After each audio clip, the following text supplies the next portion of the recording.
Well, I think the Bronx in the 40s and 50s was a special place because we had all come through the war together as a community. And this is something we shared with other parts of the city, of course, Brooklyn and elsewhere. But there was a tremendous bonding influence.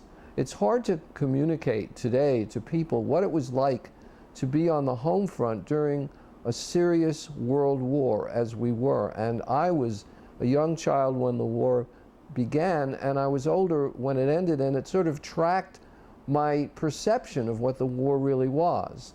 But we were all caught up in it, and I think it was a community bonding experience for all of us.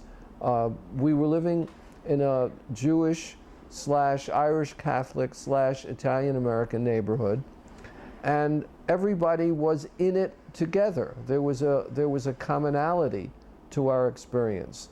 Another thing that's terribly important about that time for people who grew up in city neighborhoods was the fact that there were street games. I've gone back a few times recently, and I'm stunned to see no children on the streets. Now, I know children are living in these buildings, and I stood in front of my old elementary school, PS 33, which is Jerome Avenue and Fordham Road approximately, and I know children poured in and poured out, but they're not in the streets anymore. And street life, street games were a tremendous part of our growing up years. The streets were inhabited with kids. We played stickball, we played box ball, we played punch ball, we played with marbles, we played with chalk, we played with bottle caps. We see pictures of those years, and you might think, oh, well, was that really going on? But it was. And I think why it doesn't go on any longer has a few roots. Number one were the automobiles. When I was growing up, between 1941 and 1945, you seldom saw a car on the street during those years. I was about 6 in 41 and about 10 in 45 when the war ended.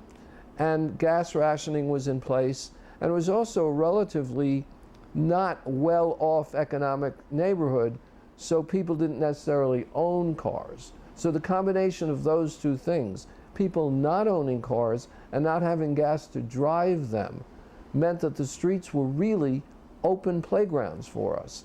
When the war ends, rationing is lifted, and people start to get a little more affluent, and suddenly we're really overrun by these large post-war cars, and we're off the streets. A couple of other things might have to do with the way the world has changed. Television wasn't really in effect in those years.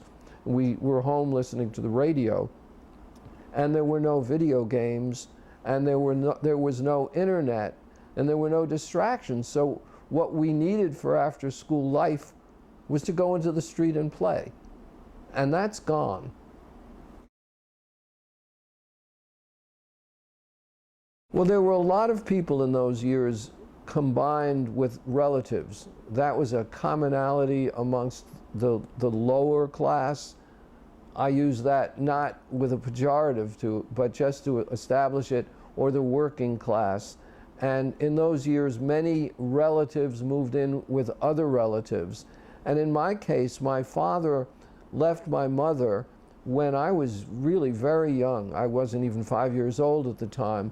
And we were essentially taken in as boarders in the apartment of my mother's older sister and her husband, my aunt and uncle, and they were deaf mutes.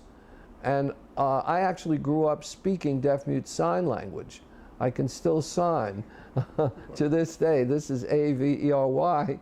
But it was our second language in the house. And then I had a rotating cast of cousins, my aunt and uncle's children, who were in and out of the house. And then in the post-year wars, they married off and left. And essentially, the household devolved to my aunt and uncle, my mother and I, as everyone, older relatives of mine, cousins and my older sister got married, and my childhood dog. And then eventually my aunt and uncle moved out, leaving my mother and I in this apartment where we were all essentially crowded in with one another, and a not uncommon experience in those years.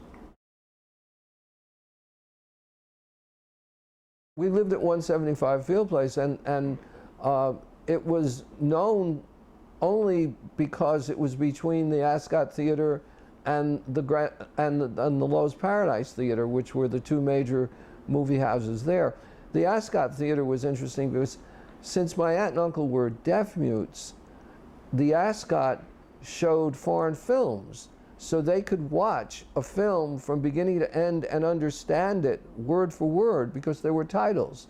So from a very early age, I was gathered up and brought to the Ascot, because the Ascot was definitely in our family's reference because of my aunt and uncle. So I'm sitting scrunched up on my feet to read the bottom of the screen, and I'm watching these great foreign films. And it probably helped my literacy to some degree.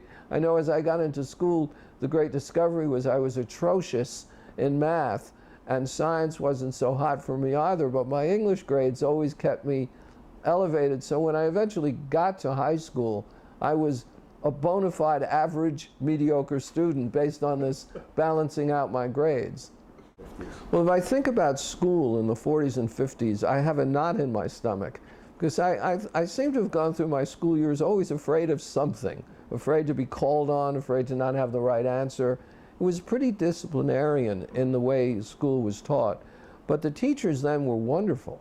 I mean, we were very lucky coming through then, as we did, because we had essentially the golden age of teaching in New York City, and it was probably true all across the country in those years.